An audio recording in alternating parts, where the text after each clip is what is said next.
Greetings. This is Justin Allen, the Elite Nurse Practitioner. Welcome to the Elite Nurse Practitioner Show, podcast dedicated to nurse practitioner entrepreneurism and achieving financial freedom, where I talk directly with nurse practitioners who need help. Listen up, our market is saturated. Jobs can be scarce. We are underpaid. We are undervalued. We are taken advantage of by the sharks within the healthcare system, and frankly, screw that. Sick of it, and it's time for a change. And listen, I'm here to help make that happen. We are powerful. We can forge a path where we are in control of our career and ultimately our financial and personal well-being. You do not need to submit to healthcare administrators and your doctor overlords. You do not have to take the measly salary. You do not have to work 50 to 60 hours a week. There is a different way, and I'm here to show you that path. This podcast is raw and unfiltered. I have not talked to the nurse practitioners in this podcast prior to the call outside of an email exchange to schedule the episode. What you're about to listen to is a consultation session between a nurse practitioner and myself. It is real, it is unscripted, it is unplanned, and I have no idea what we're going to talk about. Anything and everything can happen during our conversation. The nurse practitioners in these episodes are struggling with an issue in their professional or financial life, and they have reached out to me for help. My goal is to help the nurse practitioner with actionable advice that will enhance and improve their professional, business, and financial life. My other goal is to hopefully help my nurse practitioner sisters and brothers build a more productive, powerful, and free life. So I hope the content and information within these podcast episodes does just that. All right, onto the episode.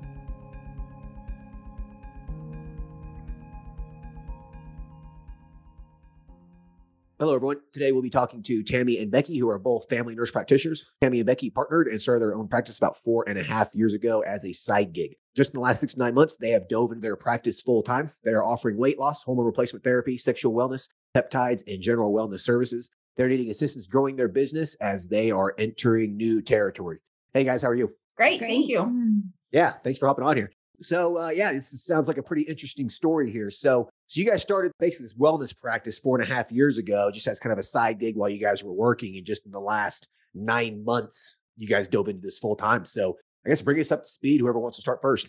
All right. This is Tammy. So Becky came on full time I guess let's start at the beginning. Perspective Health is about 4.5 years old, and we pretty much have only done weight loss with a little bit of men's health, testosterone replacement on the side, but primarily weight loss. And then about 9 months ago, Becky started doing this full time, and then I came on full time about 6 months ago, and our growth has been exponential. And now trying to figure out what's next. So we are located in, I don't even know like a boutique type office space where you come in, there's multiple office spaces available. You check in on an iPad and there's about 26 spaces available. We have 2 of them currently, and we are busting at the seams in our 2 offices. And so trying to figure out what's the next best move for us. Mm-hmm. Our revenue has really increased and continues to increase, right around averaging 130 to 150,000 a month right now. Wow. Okay. Good for you guys.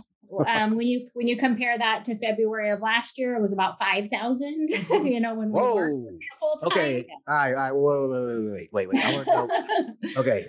What the hell did you guys do in just a year to go from 5,000 a month to 150? Well, full time, number one. Semaglutide is huge for us. Mm-hmm. That is a huge bulk of our practice. And so now figuring out, we probably have about 50 testosterone patients. And so wanting to grow that more. We're getting our women's health, so the HRT with them growing, but we want it to be more well-rounded. We don't want our semaglutide to be everything. The crux of our practice. Right. Yeah. Okay. So now figuring out how to keep growing in that, and we are capitalizing on our semaglutide patients, and now they are becoming our hormone patients. And sending a family and husband. Right. And we have grown 100% by word of mouth. We have tried over the last 3 months to do some Google ads and haven't seen the best return on that. So we do referral bonuses, and that's been huge for us. So it's almost 100% word of mouth that we've grown.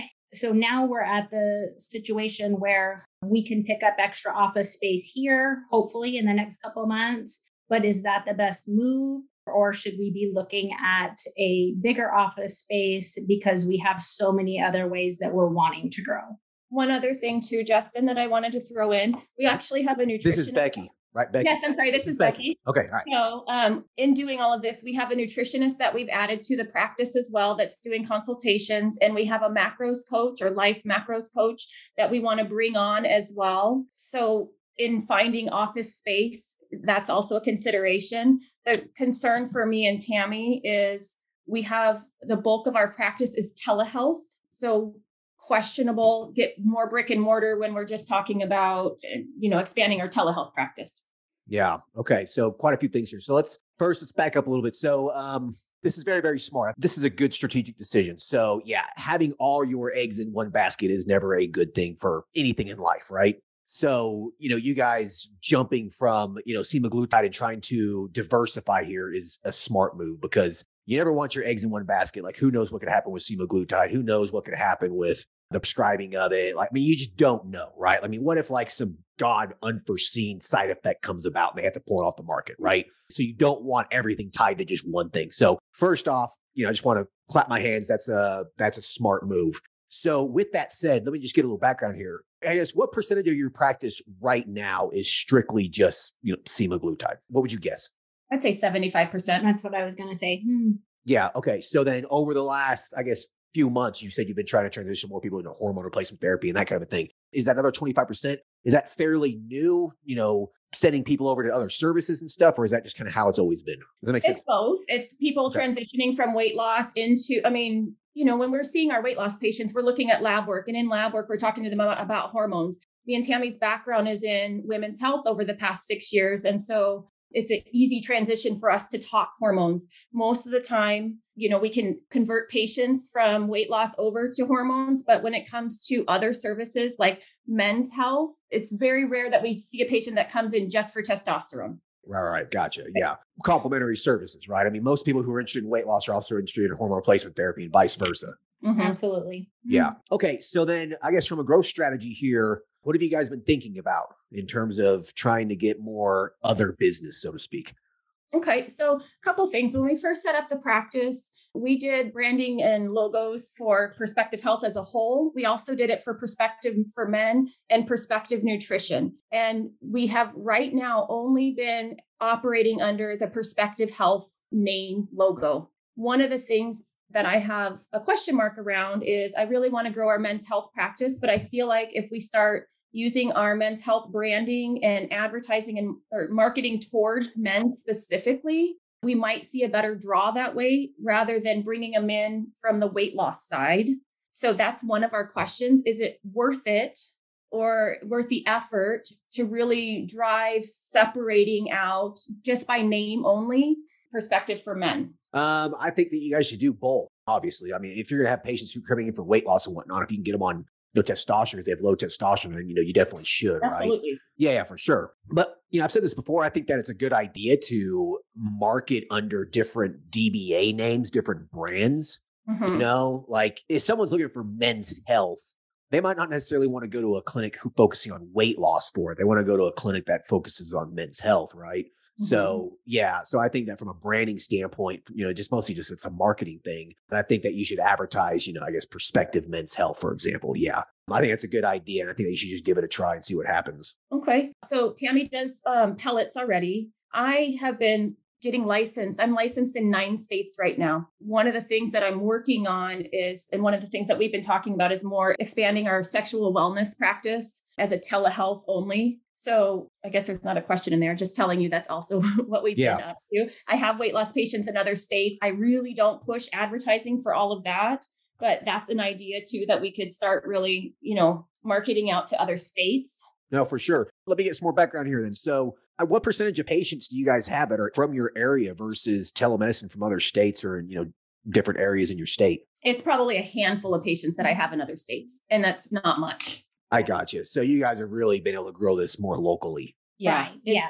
Absolutely. And are you guys in a fairly saturated area in terms of this, this kind of business? Yeah. Yeah. I mean, Fairly saturated. It's all over. It's definitely all over. But I think word of mouth says a lot. We have a lot of transfers, that when they hear that, from a friend that they're getting it from us, it seems like we get a lot of patients that transfer over to us, and they like the convenience. We don't make them come into the office. We do primarily virtual unless they prefer like a monthly check-in, then absolutely come on in. We'll do everything once a month in person. But the flexibility, I think, is a huge draw for a lot of our patients. They're busy and they like the convenience of being able to text us after hours or on the weekend, or, hey, I'm doing great over here. I don't feel like I need an appointment, but I need a refill. Can you send that in for me? Things like that. Right. No, convenience is what the patients want. Like, they want a convenient care. They don't want to go sit in a lobby for 2 hours. No one wants to do that shit anymore. Right. Like, no one wants to do that. So, I mean, you tapped into that. So congratulations there. You guys are tapping into all kinds of good stuff. Thank you. Yeah. So then I guess what percentage of your patients actually like come into your office then? 15. Yep. 15-20%. Very small amount. Okay. But so I think this is the strength of having a hybrid practice. A percentage do like to come in, but the most people would rather do it virtually. But you have that office there. So you have a physical location in your area, and that allows you to have that Google business listing. I'm sure you guys get a lot of business off that, right? I'm telling you, Google doesn't draw people in. No. Facebook, Google, all the different ways. We spent quite a bit on marketing, to be 100% transparent. And it's the $20 referral fee that has paid off. Oh, okay. I got you. Yeah. I got you. But do you come up though? If someone types in weight loss in your area, like, does your practice come up? Yes. Not first, but it's there. It's there. But so I guess my question is, do you get patients from that? Just your Google listing, the free Google listing, just your listing online? No. Not really. No. Okay. So you guys are just doing this predominantly just referral based. Yes. Okay. We keep marketing in different ways. Like right now we have an ad up at the local gym that'll run for the year, and we're trying to find different ways to market. But again, it always comes back to, how did this patient come in? It's been a referral. Almost word of mouth and referral. Okay. And nurses support nurses 120%. So through a local Facebook group of nurses, we get mentioned all the time. So we received a lot of business from there. Okay. Gotcha. I did an episode previously with a guy who does a men's health clinic, and he grew his practice to over 6 figures a month by the exact same thing. It's mostly just referral and word of mouth. You guys got into a really lucky position here and just happened to hit the right people at the right time, it sounds like. Absolutely. Yeah. We hired a full-time practice manager who's doing mostly MA, answering phones, taking all of that off of our plate right now. She came on full-time mid-January. It's hard because we don't have space for her here in the office. So that's remote as well. So just so you know, we have hired help. Okay. But it's getting to the point where now it's not enough. I got you. So you guys are working a lot. Yes. Listen, guys, from a marketing standpoint, I'm just going to be honest with you. If what you're doing is working, I mean, you're able to scale this 6 figures a month. I mean, if it's working, don't try to fix it. You know what I mean? It's not broken. I say you guys just try to continue getting as many more patients as you can through the referral bonus. Just get people through the door and just keep growing it. I say don't fool with spending a bunch of money marketing elsewhere. This is your strength. This is what's working for you guys. So I don't want you spending a whole lot of energy on that, because what you're doing is working.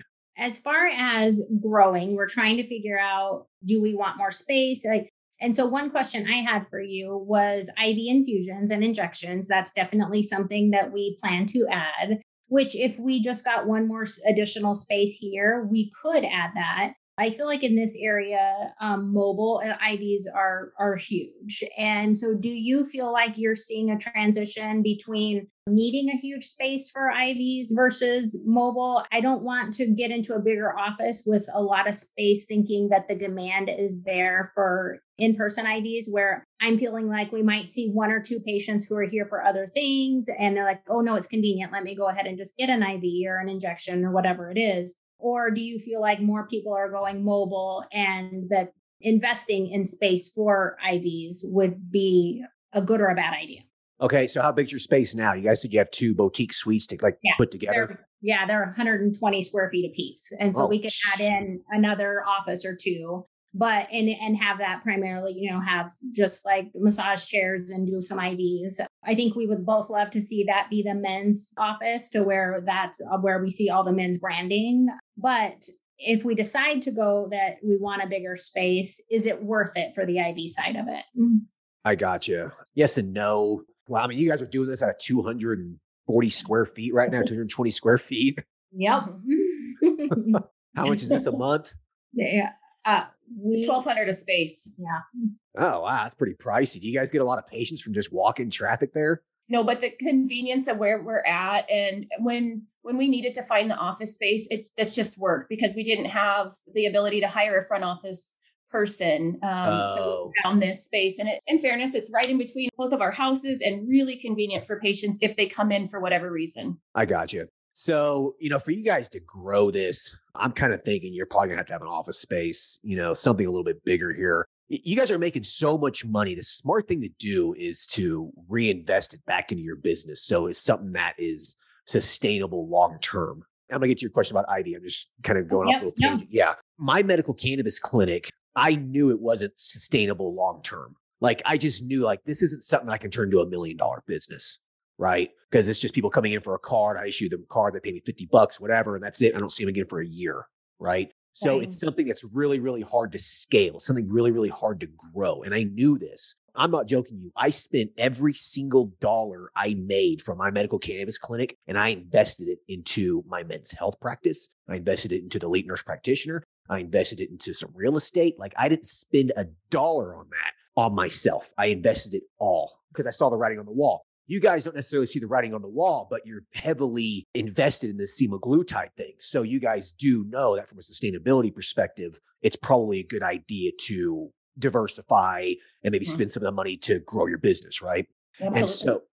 And so I think that you guys have a blessing here in disguise. You have all this money coming in, and you should be investing as much as you can back into your business. Maybe you just live a little bit more frugally for a few months and invest this money back into your business. Maybe get yourself a space, because if you have a space in a good location, then you can expand to so many different things, right? You could have an IV infusion room. You could have multiple rooms for various procedures. You just be able to grow. And maybe if it's something that has a little bit more roadside frontage, that you'll get a lot more walk-in traffic as well, right? So from a growth perspective, I'm kind of thinking that it might not be a bad idea to look into some spaces. Now, I don't think you need to go all out. I mean, you don't need to go balls to the wall here. You don't need to spend $5,000 a month on something. You don't need 3,000 square feet. 1,500 square feet is more than enough.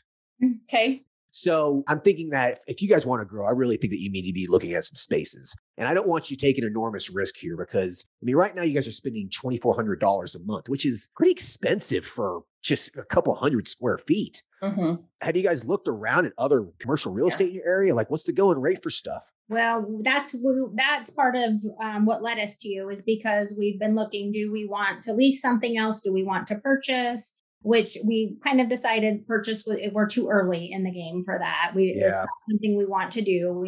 So we're looking at leasing. We have what we call our big clinic, where in the BFC, the big clinic. And it is down the road. We want to have a huge space where we offer everything, where you can come in. You can get your Botox, you can get your lasers, you can get your weight loss, you can get your testosterone, you can get your pellets, you can get everything that you need. It's there. And so that was another question we had, is do we sublease, get the big spot and sublease the extra space and grow into it? Or do we start to look at hiring on as 1099s for the specialties that we want to have? Like the macro coach we're bringing on. Right. Do we 1099er, or do we just refer and sell our space? I got you. Okay. How big of a space were you guys thinking then? We've been looking at about 3,000 square feet, but in our area, that's about 10 grand a month. Ooh, that's, I don't know. That'd be hard to swallow for me. And it is. Hence the reason why we were kind of like, do we just get another space or two here for a little bit of time until we can do that? Are we biting off more than we can chew if you look at our finances from 6 months ago? Mm-hmm. So 6 months ago, you were making what a month? It was August of last year that we made 61,000. 61,000? Uh-huh. And then come along November is when we were close to 100. And then it just kept going and going. So we're seeing over 140 new patients a month. We have 500 semaglutide patients. It's been busy. Okay. So basically for the last 7 months, you guys have been making 50,000 plus. And in the last 4 months, it's been 6-figure plus. Mm-hmm. Yeah. That's exceptional growth. That's fantastic. I feel like you need to get it while it's good, right? Like really ride this. 3,000 square feet. I just don't know.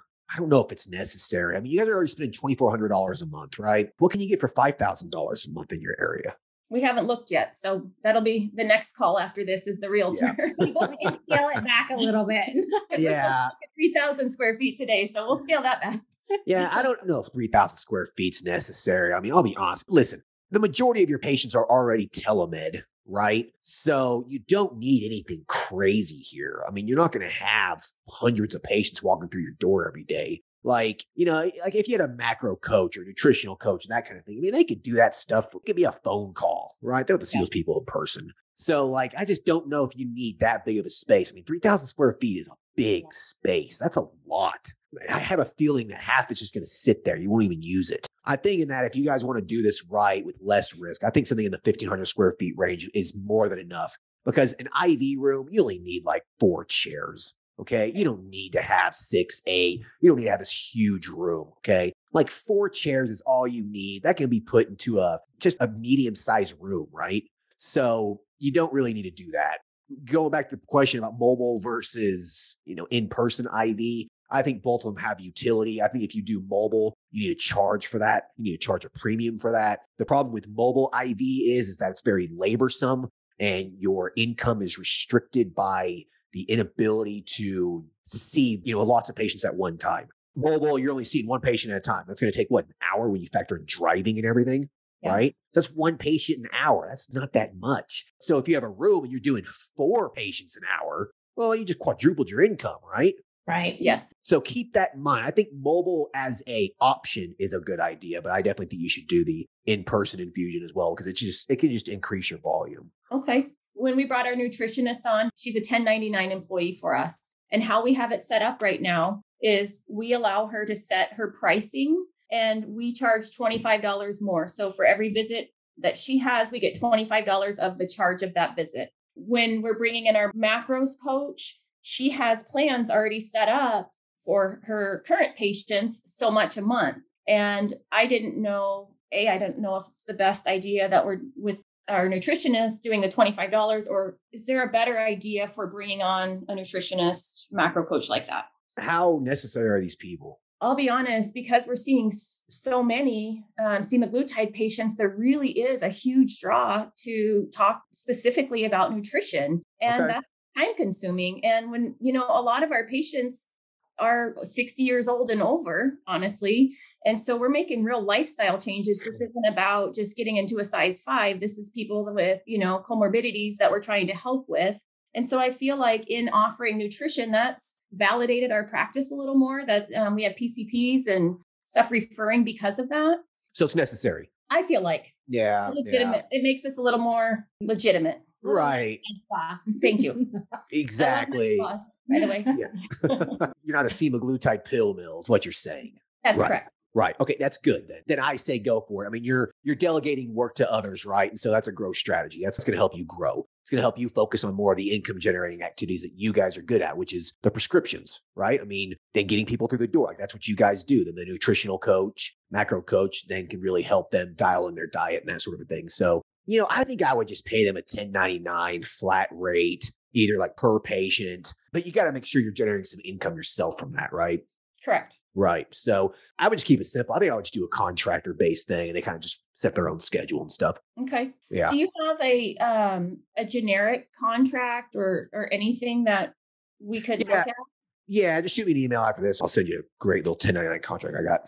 Okay. Perfect. Thank you. Yeah. Yeah, for sure. Okay. So then, let's see, we've covered the space, with the space, like I said, if you're going to spend money on something, get something that's on a road with some roadside frontage. Don't settle for anything less than that. Okay. Retail or medical building? It's something that you can see from the road. So it doesn't really matter, whatever works. Okay.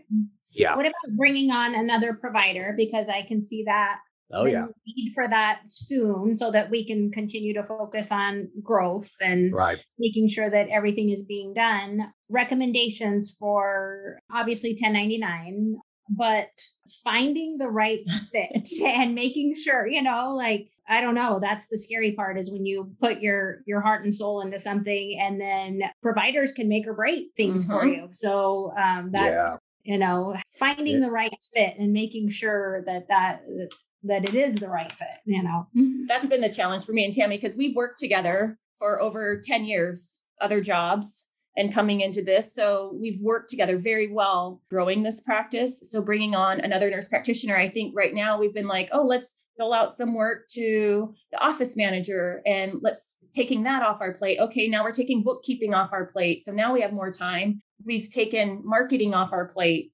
So we keep finding ways to not hire an NP. Right. I mean, you guys are working in the business, right? I mean, if either one of you take a week off, what happens? Business slows down, right? Yes. Right. So you got to create a business to where you can leave it and it still runs. Okay. That's the whole goal of starting your own business, is to have it work for you at some point, right? So like my men's health practice, it took me a couple years to get there, but we got there. Like I could leave for a month and it's still going to run. Like it's still going to make money. You know what I mean? And I don't even have to see patients. So the only way that happens is because I have other nurse practitioners that work for me. It's the only way I can make that work. Right. And medical assistants answering the phones and helping with refills and scheduling patients and et cetera, et cetera, et cetera. So it works for me. And so I think one of the critical steps that you guys are going to have to accept is that you're going to have to hand over that responsibility to someone else. And you're going to have to just be okay with it. Do your due diligence, monitor them during their first few encounters, do some chart audits every once in a while, make sure that they're doing things up to your standards. So you have to just kind of just very carefully watch them. And during the interview process, they have to connect with you. You guys have to be on the same page. You know what I mean? Yeah, like during the interview process, if you start getting bad vibes or you think, this person's not going to really click with us very well, then, take that for what it is. Like listen to your gut. So I think I would go with someone, if they have experience, that would be ideal. But, these things aren't terribly difficult to learn. So, you could hire a new grad and kind of just get their feet wet and train them how to do this stuff. Do you feel like there's a draw for a male practitioner? Yeah. If you're trying to push the men's side, especially, do you feel like that would balance us a little better? I think it would balance you. I don't think it's necessary, though. I know plenty of men's health clinics that are operated by female nurse practitioners, and they're successful. I actually have a female nurse practitioner that works for me at one of my men's health clinics. Okay. So it's not necessary, but I do agree with you. I think it would be a nice balance because there's always going to be some people who would rather talk to a man or rather talk to a woman, right? Yeah, absolutely. So yeah, I think that if you could find a male nurse practitioner, I think that would be ideal. Yes, I agree with you. Okay. Nice. Yeah. Not necessary though, but yeah, I think it would be a good balance.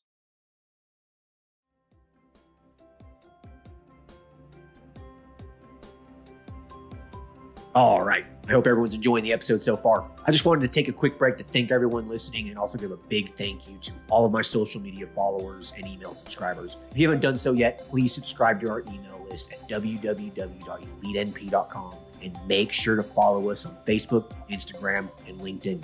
Email subscribers will receive updates on new weekly podcast episodes, multiple weekly articles we publish, new courses, and everything else related to helping you succeed. Remember, all elite nurse practitioner courses are designed to help you build a niche practice, increase your financial strength, and to break free from the rat race.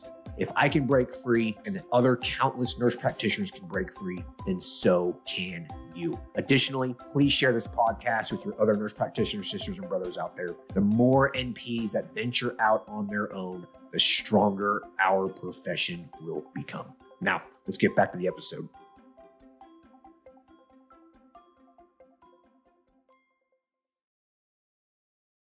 And, hell, there might be some people with weight loss who would rather see the guy, it doesn't mean exactly. Yeah. So just pay him $10.99 production, flat rate. You guys work out the numbers, just, whatever works best for you. This is how much you pay them for a new patient. This is how much you pay them for, follow-ups or whatever. Just keep it on a production-based model and that limits your risk. Okay. That was the majority of our questions. And I guess the big question for us is there anything that we're not thinking of? That's been our biggest fear because this is all new, growing a business. and, certain things we know we have to watch out for as far as hiring and all of that. But like, is there anything that we're missing or should be thinking about too? Let's dive into this office manager or whoever you got. So what staff do you have? You're at this boutique office. So obviously that receptionist, like they provide a receptionist, like do they answer the phone and schedule patients and stuff for you too? No, it's an iPad login. That's all it is. So think about like a hair salon where they have just the main waiting room and then you go back to the rooms. So everybody, there's an esthetician, there's a massage therapist, there's a few psych NPs, things like that, primary care that are renting around us. Okay, I got you. All right. So what's the advantage of being here exactly? Minus it's just fairly cheap and in a good spot. Location is huge. When we first came, it was one less person that we had to hire because we didn't have to have, there's a huge waiting room where they check in on the iPad. Mm-hmm. It texts us to let us know that they're here and we know we need to go out and get them. So it was something where it was doable for one person to be here and not have to worry about answering the phones or helping somebody when they got here. So you guys are past that. Right. Yeah, for sure. So yeah, the like office manager, when she came on, she became the receptionist. So everything is virtual, she doesn't, she answers on her phone, all the texts, all the phone calls, does all the scheduling, order input, all the, right. Like she creates the notes, like, and everything that she can do to make our job easier. That's pretty much what she does, ordering supplies and everything for the day-to-day operations. Mm-hmm. And so now we primarily just focus on the patients. I know you mentioned earlier that like even she's becoming overwhelmed. So like what's she becoming overwhelmed with? Because we have a lot of side projects in growing and all day long right now is spent on the phones. And so she has very, very little time to start up new price sheets or projects or whatever it is we're working on. It's very phone driven right now. And not as much practice management growth.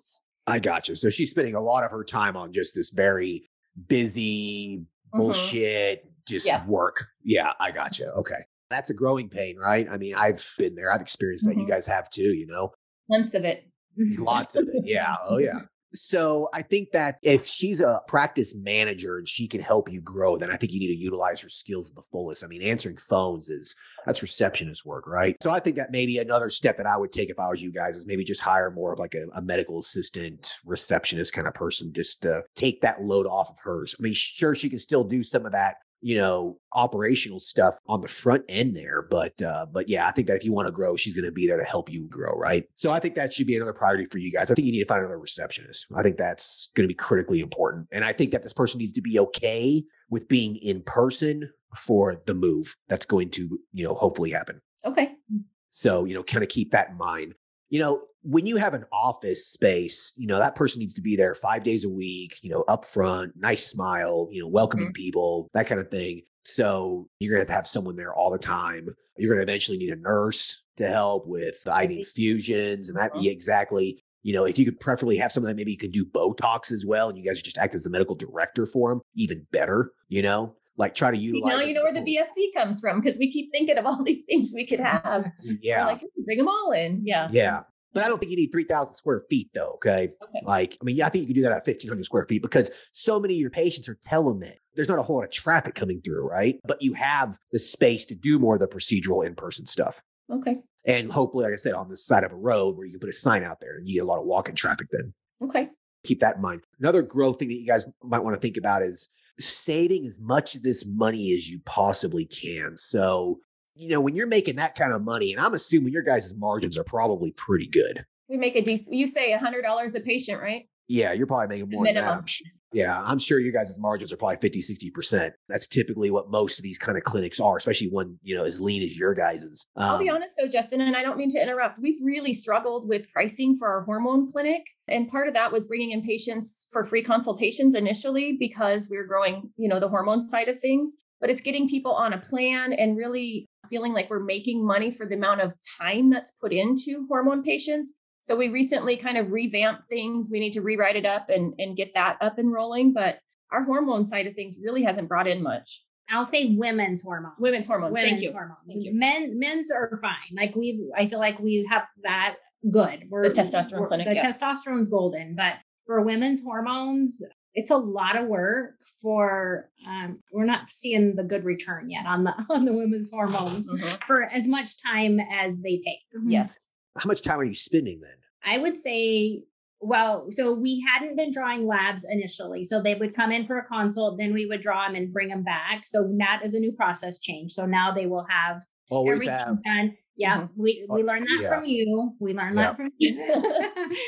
But to me, I would say for a women, like 45 minutes, easy at minimum on a women's consult. And then it's like, you know, however many hormones you get them on. And then I don't know. I just feel like there's a lot of work and it's hard to make them happy. I mean, it should follow the same process as, you know, a men's health patient. I mean, so you see the patient for the first time in person one time, right? You know, I schedule an hour for my new patients for men's health. 1 hour, the labs are done before, everything's done before, so that way you can start treatment on them immediately. Follow up 2 to 3 months after that. The follow up typically 15 to 30 minutes. So I guess where's the disconnect here in between that? Because they've had an hour initial consultation, then they get labs, then we come back for the 45 minutes, and then they want us to go through the insurance. So can we call this one in through their insurance and this one through compounding? No, like absolutely not. Like your guys' policy is these are the hormones that we're going to prescribe you. We're going to prescribe you this combination cream that's testosterone and estrogen and progesterone or whatever. It's a combination product. That's what it is. Like we don't call in things here and there. Like you guys should do the point now. This is a 6-figure business. So like you don't need to do things like that anymore. I understand doing that when you first get started.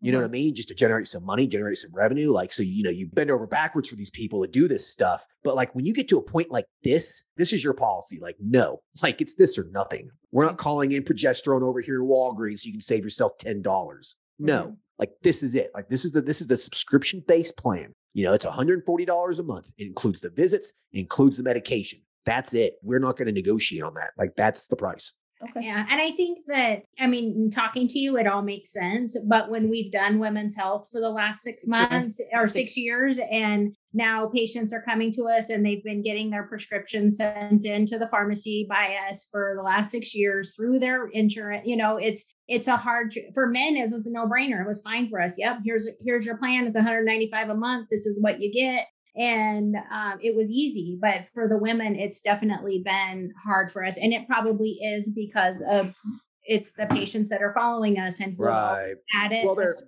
way. And we're always more worried about their money than we budget for them. That's for sure. We worry more about our patients' money than we should. Yeah. And, you know, they're used to it, right? It's an expectation. It can be hard to break those expectations with, you know, older patients that you've had for a while. Like, I get that when you make changes, it's kind of, you know, they expect this and now they're getting this, right? So I would say just transition them. This is what it is. You're going to have some difficult patients. Some of the ones that just are not going to budge, fine, whatever. Okay. But I'm sorry to interrupt. Do you think that there's a benefit to offering outside of the monthly plan, a plan where, okay, it's $150 to come see us and every 3 months and get your refills and you can have your prescriptions and take them to your pharmacy? Yeah. As long as it's not taking that much time from you, you know, an hour for the initial visit, fine. I mean, that's just good practice. But everything after that, it should be a 10, 15-minute follow-up. Hey, how are you feeling? Okay, these are your blabs. Everything looks good. Talk to you in 3 months. Okay. If it's like that, then yes. But if you're spending hours, you know, you're at a point now where your time has become a lot more valuable. Yep. Right. Yeah. You can't be spending hours and hours for $150. That just doesn't make sense. Yeah. You know, so I would say that for new patients, this is the deal. It's $140 a month or whatever. It includes the visits, it includes the supplies, it includes the medication. You're going to get a refill every 3 months from us. You can call us anytime you know you need assistance or whatever. But like, that's it. Put them on an automatic payment plan. The exact same thing you do for the men's health and the semaglutide and the weight loss and stuff. Exact same thing. Like the patients that you've had previously, there's those expectations. You might lose some patients, or if you're scared of losing some patients, then make some exceptions here and there. Like I have a few exceptions at my men's health clinic. It's fine, whatever, you know, but not very many. Okay.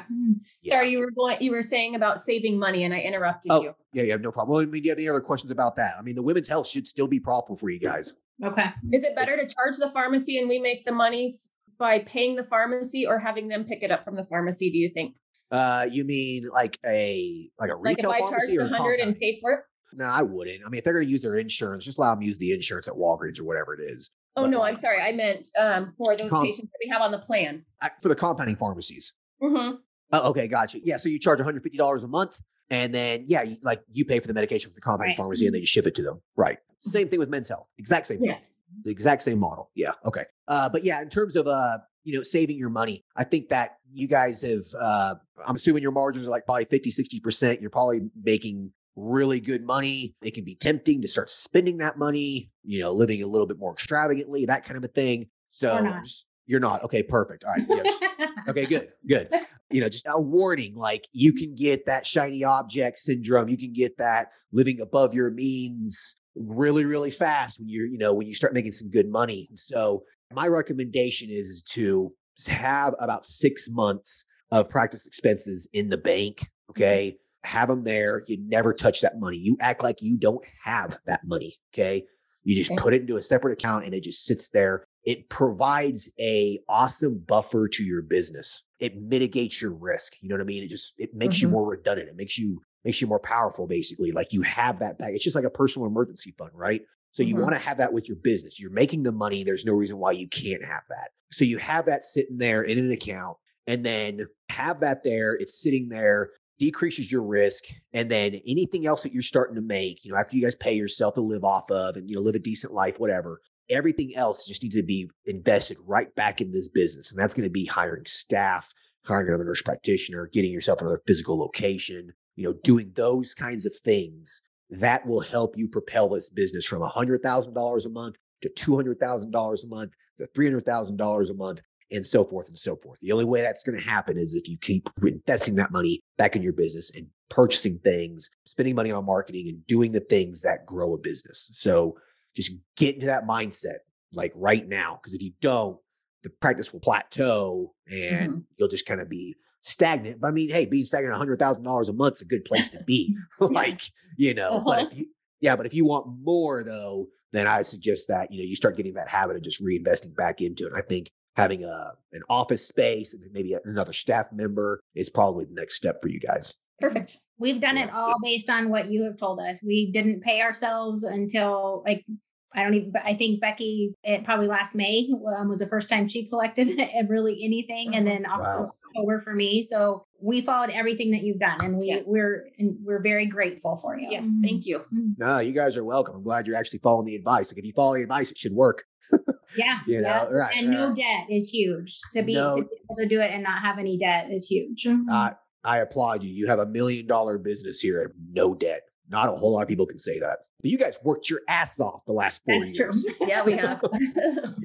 You've worked your ass. Yeah, you haven't started paying yourself anything for almost 4 years. Like anyone listening to this should realize sometimes it takes some hard work.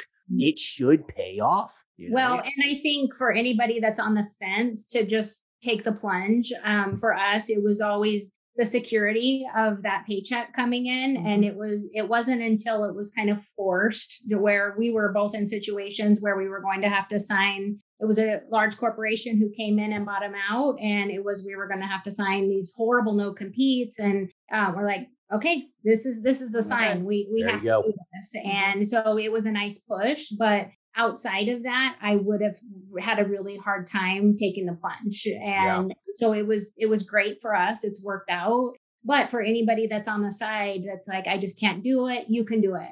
I think the biggest thing is when you have that full-time job, making sure that you're paying your debts down. Because 5 years ago, I had personally a lot of debt.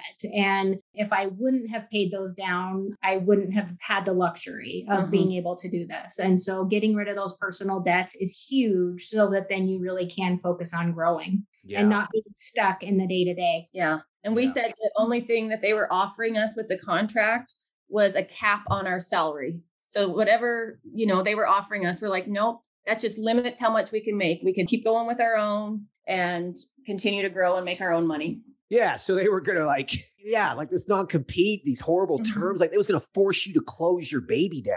Yep. Right. Who would accept that? So that huge negative moment in your life is probably going to be one of the best things that ever happened to you. Absolutely. Yep. Yeah. Yeah. And we see that now, but in the moment, it's very scary. It's hard when you have a family and don't want to let them down. Sure. Yeah. Yeah. You guys, you rolled the dice, you took the risk and it paid off. And in my opinion, I don't think it was that much of a risk. You guys had a business that was generating some profit and you knew that, you knew you had something here. And then as soon as you guys dove in full time, I mean, you just doubled its revenue, tripled it. That's crazy. Yeah. So good for you guys. I applaud you guys. You guys are doing awesome. Thank you. Thanks. Yeah. Yeah. Any other questions or anything you guys want to talk about? Or no? Okay. No, I think we're good. Perfect. All right. Well, I like to end the episodes with you guys asking me a question. Have you ever had a personal question or anything like that for me? I was going to ask you kind of what you referred to earlier. Are you still working in your practice and how long do you plan to do that? Yeah, it's a good question. So yes, I am still working in it.